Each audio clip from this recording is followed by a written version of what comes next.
87페이지 유년의 뜰 볼게요. 등장인물 누구 나와요? 나, 그리고 오빠, 그리고 어머니, 또 누구? 언니. 또 있어요?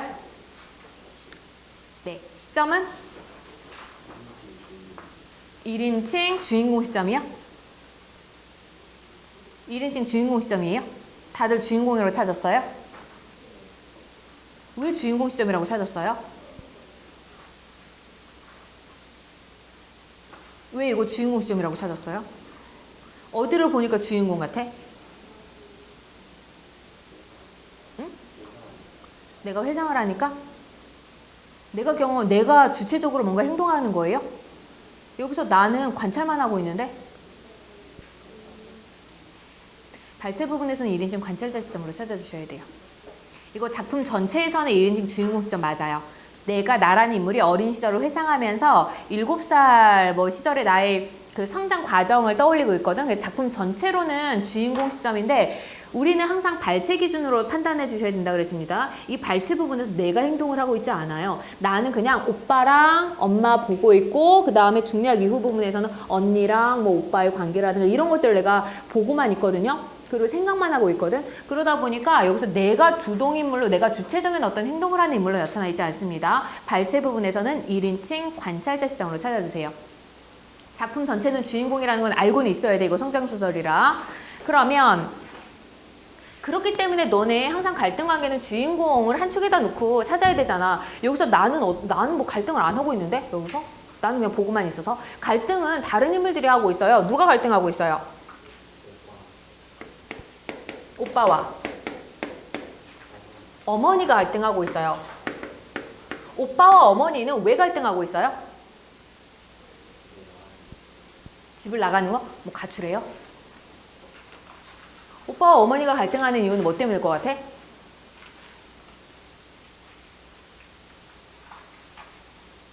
왜 갈등할까요?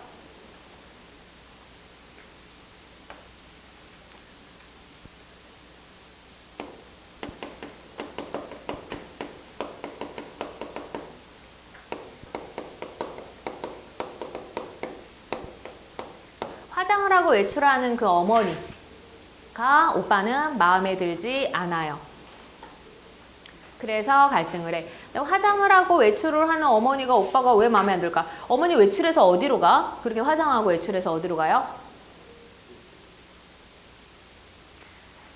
추측하지 마시고요. 어디로 가요? 어머니 어디 갈까? 밥집 가요. 밥집에서 일을 하는 거야, 엄마는. 돈을 벌기 위해서 밥집에서 일을 하러 가는데 문제는 뭐야? 화장이 점점 짙어져요. 왜 그럴까? 왜 그럴까? 그걸 그리고 오빠가 싫어해. 왜일 것 같아요? 이건 추측하세요.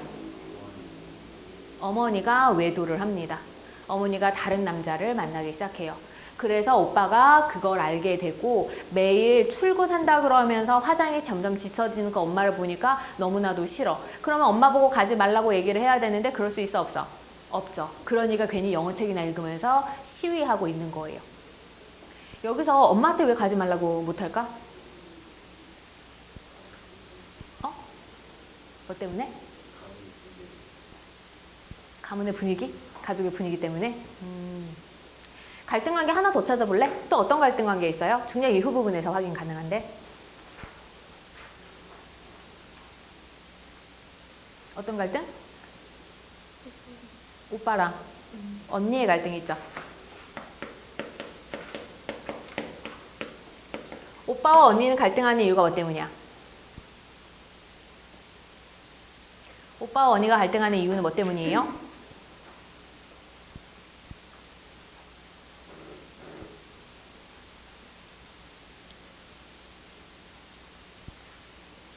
오빠와 언니가 갈등하는 이유는 무엇 때문일까요?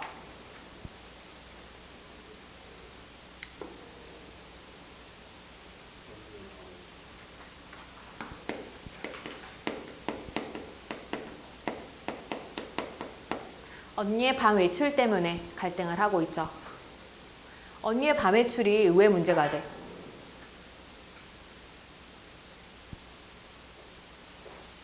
언니의 밤 외출이 왜 문제가 될까요? 언니가 밤 외출을 하든 말든 오빠는 무슨 상관이야? 오빠가 뭔데 자기 그 언니가 밤 외출을 하는 걸 싫어해요?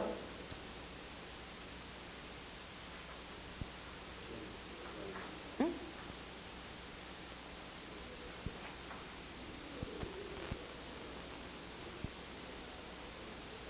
내용 파악 제대로 못하는 것 같으니까 서술상의 특징이나 찾아보세요. 서술상의 특징 뭐 있어요? 회상이라는 거 어디 있어? 내가 기억하는 한 해 그 시간은 늘 그랬다 라는 표현을 통해서 작품 전체가 회상, 성인이 된 서술자가 어린 시절을 회상하고 있다는 걸 알 수가 있습니다. 또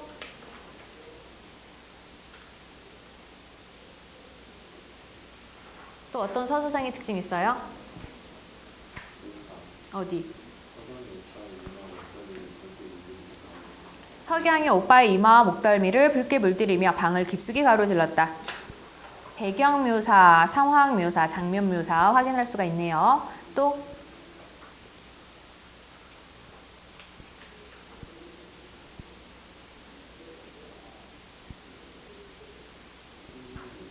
행동 묘사 어디 있어요?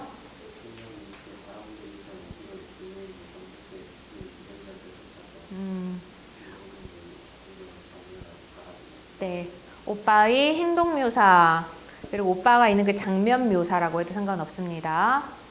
또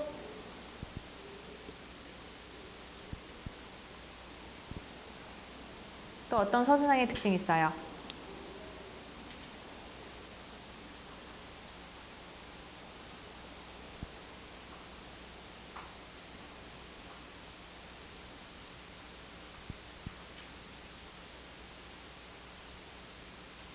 더 찾은 거 없어요?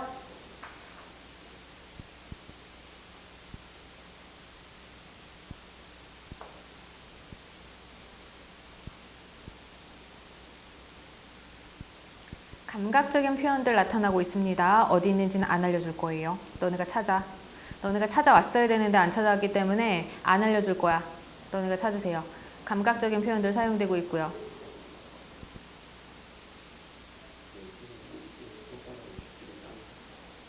안 알려줄 거야. 맞는지 틀린지도 안 얘기해 줄 거예요.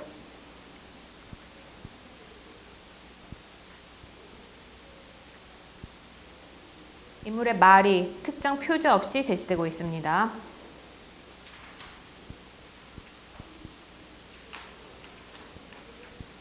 비유적인 표현 많이 사용되고 있어요. 상징적 소재 사용되고 있습니다.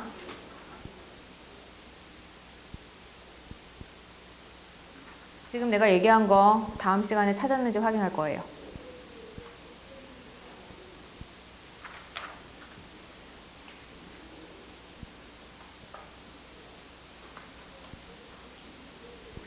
문제 볼게요. 89페이지 1번. 윗글을 서술하기 위한 작가의 구상으로 보기 어려운 것은 2번이죠. 현재 시제를 사용하여 갈등을 생동감 있게 전달해보자. 적절하지 않습니다. 보면 알겠지만 전부 다 과거 시제 사용되고 있어요. 가로질렀다, 늘 그랬다, 지켜보았다, 도두었다 등등등. 주변의 사물을 이용해 특정 공간의 특징을 표현해보자. 찾아보세요. 안 알려줄 거야 이것도. 근거 찾았는지 다음 시간에 다 물어볼 거야. 지금 6명. 배경묘사를 통해 인물의 내면을 간접적으로 제시해보자. 배경묘사까지는 찾았는데 인물의 내면이 간접적으로 제시되어 있는 부분도 내가 물어볼 거야. 서술자를 등장인물로 설정하여 사건의 현장성을 높여보자. 1인칭 시점이기 때문에 가능하죠. 상징적인 소재를 활용하여 방 안의 분위기와 상황을 드러내보자. 어떤 상징적인 소재인지 물어볼 거야. 2번. 기억이 담긴 오빠의 의도로 가장 적절한 것은 기억. 오빠가 밭은 기침으로 목청을 돋우면서 영어하고 있는 것. 답은 3번이죠. 엄마가 밖에 나가는 것을 내가 얼마나 싫어하는지 이렇게라도 알려줄 거야. 3번. 작품의 맥락을 고려할 때 니은의 기등에 해당하는 것은 니은. 인적 없는 다리야. 마을로 들어오는 길, 인적 없는 다리를 건널라치면 어디론가 어쩌고저쩌고 쭉쭉쭉 나옵니다. 마을에는 집이 있죠. 그리고 인적 없는 다리를 건너서 가면은 뭐가 있어요? 어디로 가는 거야? 마을에서 인적 없는 다리를 건너면 어디가 나올까요? 마을이 집이고요. 마을에 집이 있는 거고. 마을로 들어오는 길 인적 없는 다리라고 했잖아. 난 그냥 거꾸로 얘기하는 거잖아요. 마을, 내가 있는 곳, 집, 거기서 인적 없는 다리를 거쳐서 그 바깥 세상은 뭐야? 그 바깥 세상은 뭐라고 되어 있어요? 깜깜한 숲이 인적 없는 다리로 가는 거고요. 인적 없는 다리를 건너면 어떤 공간이 있냐고요?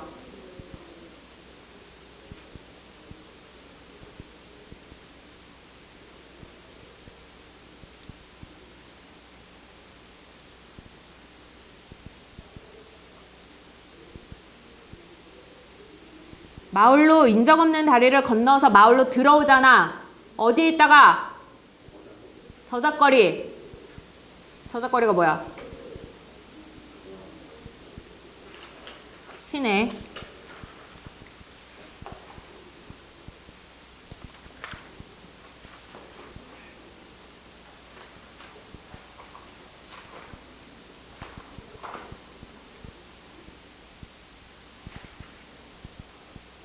집에 돌아오면 어떤 게 있어요? 누가 있어?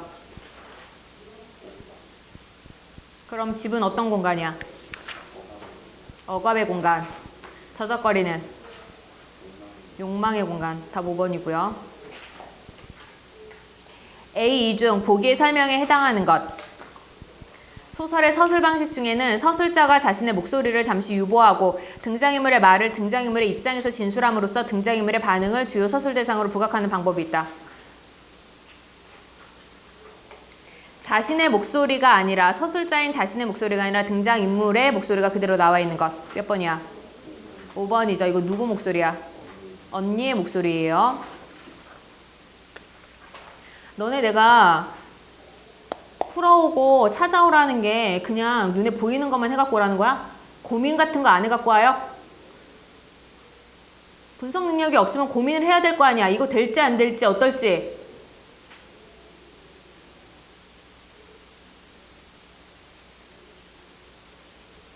서술상의 특징 찾을 수 있을 만큼 찾아오라고 했잖아.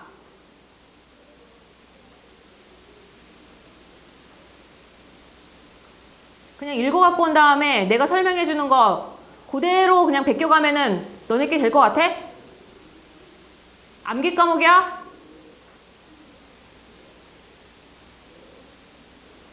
본인이 분석해야 된다고 몇 번을 얘기를 해요.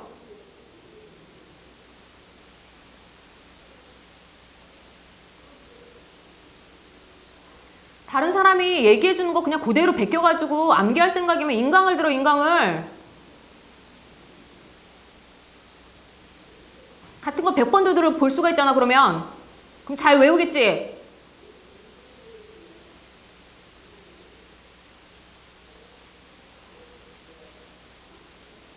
암기 과목 아니라 연습해야 된다고 그렇게 얘기를 해도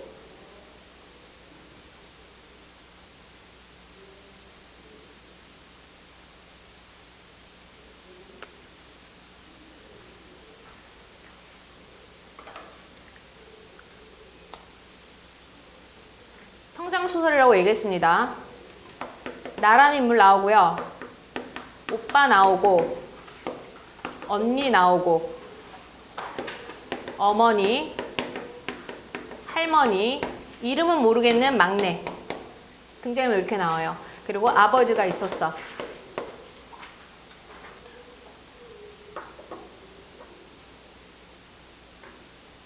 아버지가 6.25 전쟁 때 징집됩니다. 그래서 집안에는 이렇게만 남게 돼요. 할머니는 연세가 굉장히 많으셔. 경제활동을 할 수가 없어요. 그래서 아버지가 없는 상황에서 여기서 경제활동을 할 수 있는 건 어머니밖에 없어. 그래서 어머니가 밥집에 나가면서 집안의 경제를 이끌어가게 돼요. 막내는 아직 너무 어려가지고 할머니가 맨날 업고 다녀요. 그래서 할머니도 몸이 많이 노쇠해진 상태이긴 한데 어쩔 수 없죠. 엄마가 일해야 되니까 얘를 육아를 할머니가 합니다. 그리고 오빠, 언니, 나 이렇게 있는데 나는 7살인가 그렇게 설정되어 있어요. 아직 굉장히 어려. 뭐 초등학교 1학년 정도 들어가거나 아니면 유치원 정도라고 생각하면 되는데 여기서는 이제 학교 들어간 걸로 나와요. 초등학교 1학년 정도로 나오는데 관심이 아직 많이 필요할 나이고 손이 많이 필요한 나이예요. 그런데도 엄마는 일해야 되고 할머니는 막내 돌봐야 되고 육아해야 되고 아버지는 전쟁에 나가서 없고 오빠랑 언니가 있기는 한데 오빠랑 언니도 사이가 안 좋고 막 그러다 보니까 나는 누구의 케어도 받지 못해. 아직 한창 관심을 받을 나이인데도 불구하고 그러다 보니까 얘가 나라는 인물이 굉장히 결핍을 갖게 됩니다. 결핍된 느낌을 갖게 되고 이 결핍된 느낌을 해소하기 위해서 식탐을 엄청 부려요. 그리고 도둑질도 해요. 식탐도 부리고 도둑질도 하고 너네도 뭔가 결핍된 게 있으면 그게 안 좋게 많이 표출을 되잖아요. 어떤 아이들은 밖을 막 배회하는 아이도 있고 나쁜 친구랑 어울리기도 하고 아니면 그냥 혼자 막 핸드폰만 하면서 주변이랑 완전 단절돼서 살아가고자 하는 그런 모습을 보이기도 하고 아니면 괜히 화가 많아서 막 사소한 일에도 화를 내기도 하고 여러 가지 자신이 가지고 있는 부정적인 정서라든가 이런 것들을 표출하게 되는데 얘는 식탐과 도둑질로 표출이 돼요. 그리고 특히 도둑질 같은 걸 얘가 하게 된 이 계기는 뭐냐면 할머니가 그렇게 도둑질을 해. 먹을 것도 없고 집안이 너무 어렵고 하니까 남의 집에 닭 몰래 훔쳐가지고 잡아먹고 이런 식으로 해요. 그러니까 도덕성이 완전히 결여되어 있는 그런 모습들을 보이게 됩니다. 그랬을 때 문제는 뭐냐면 이게 6.25 전쟁 배경으로 하고 있다고 그러잖아. 아직까지 이 시기는 굉장히 가부장적 사회예요. 가부장적 사회인데 가장으로서의 아버지가 지금 부재 상황이잖아. 아버지의 부재야. 그러면은 조선시대면은 여기서 집안의 가장 큰 어른이 누구일까? 가부장제라고 얘기했어요. 조선시대라면 여기서 가장 큰 어른이 누구야? 오빠예요. 여자는 인간으로 치지도 않았어. 조선시대에. 오빠예요. 그런데 그래서 이 오빠는 약간 그 왜곡된 가치관을 가지게 돼요. 어떤 왜곡된 가치관이냐면 요즘에도 약간 가부장적 집안에서는 아들에게 야 네가 우리 집안의 기둥이야 뭐 이렇게 해서 기대감을 많이 심어준다거나 책임감을 많이 주거나 하는 경우가 많이 있거든요. 이때는 훨씬 더 심했지. 아빠가 없으니까 여기서 이 집안의 유일한 남자인 오빠야. 오빠가 이 집안의 그 가장이 된 거라고 생각을 해. 하지만 나이가 아직 어려요. 중학생인가 그럴 거야. 그런 아이가 경제적으로 뭔가 독립하거나 집안을 이끌어갈 만한 그런 능력이 없어. 그래서 누구? 엄마가 실질적인 가장의 역할을 하고 있는 거죠. 그러다 보니까 오빠 같은 경우에는 어머니와 대립을 하게 되는 거예요. 왜냐하면 자기가 아빠가 없으니까 이 집안을 자기가 이끌어가야 된다고 생각해. 그 상황에서 엄마가 외도를 하게 되는 거죠. 그러면 이걸 누가 책임져야 돼, 오빠는? 자기가 어떻게든 막아야 되고 그래야지 아빠가 왔을 때 제대로 된 집안을 지켜냈다 이럴 수가 있는데 근데 오빠는 능력이 없으니까 엄마한테 일하러 가지 말라고 얘기할 수 있어 없어? 없어. 엄마가 일하러 가지 않으면 집안 사람들은 전부 다 굶어 죽기 마련이니까. 그래서 엄마한테 하지 못하는 그런 억압적인 현실을 누구에게? 언니에게 푸는 거야. 사실은 바람난 엄마를 막 뭐라 그러고 싶은데 엄마한테는 못하니까 언니한테. 오빠에게 있어서는 여동생이죠. 첫째 여동생인데 이 언니 같은 경우도 여기 보면은 어떤 서술된 말이 있냐면 머지않아 언니도 머지않아 나이찬 처녀들처럼 엉덩이를 흔들며 이거를 지나가게 될 거야. 오빠가 아무리 무섭게 단속을 한다고 해도 언니의 밤외출을 막을 수 없게 될 것이다 라고 이야기를 했어요. 그러니까 언니가 굉장히 남자 만나고 그럴까 봐 오빠가 단속을 하는 거야. 오빠가 무슨 권리로? 오빠가 그런 권리 갖고 있어요? 오빠가 여기서 생각하는 권리는 내가 이 집안의 가장이니까 내가 남자로서 이 집안의 여자들을 단속을 해야 된다고 생각을 하는 거예요. 왜곡된 가치관이야. 왜곡된 성인식을 가지고 있는 거고. 이런 상황 속에서 내가 올바로 자랄 수가 없잖아요. 나는 이런 끊임없는 결핍 때문에 이런 부정적인 행동을 하게 되고 그러다가 어느 날 학교에 갔는데 선생님이 불러서 가보니까 선생님이 뭐라고 그러냐면 아빠가 돌아왔대. 그동안 그렇게 내가 기다리던 아빠, 이 모든 것들이 아빠의 부재 때문에 발생한 거잖아요. 그래서 아빠가 돌아왔다 그러는데 내가 어떤 감정을 느끼게 되냐면 그 전까지는 너무나도 그리워하던 아빠거든. 반가울 줄 알았겠지. 하지만 반갑지 않고 너무나도 어색한 거야. 왜냐면 아빠가 무슨 꼴로 돌아왔냐면 거짓꼴로 돌아왔어요. 완전히. 거짓꼴로 돌아온 그 아빠를 보면서 내가 느끼는 건 모든 걸 다 토해버리는 거야. 왜냐하면 아빠가 온다 그러면 어때? 상황이 잘 정리가 될 것 같아요? 엄마는 바람이 났는데 아빠가 돌아왔어. 아빠는 경제적 능력이 있어 보여, 없어 보여? 없어 보여.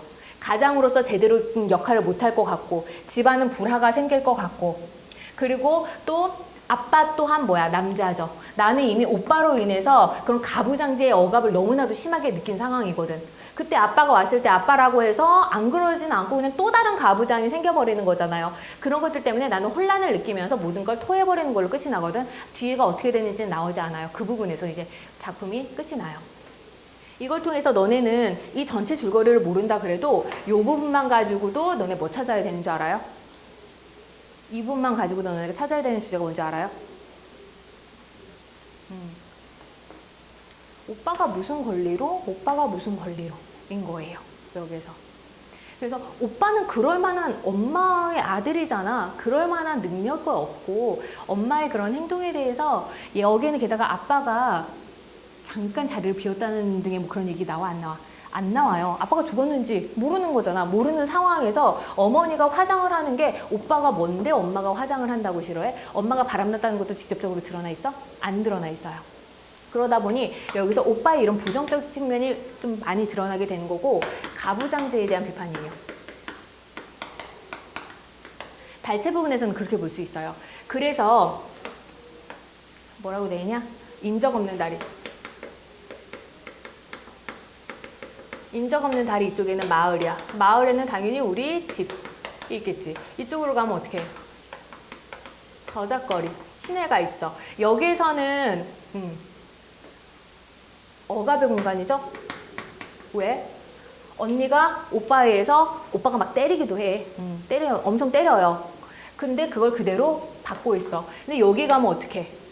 오빠가 함부로 못하고 오빠 눈을 피해서 자기가 그래도 자기의 욕망, 유흥, 자유 이런 것들을 느끼고 있는 공간이거든요. 상징적인 공간 또한 나타나 있습니다.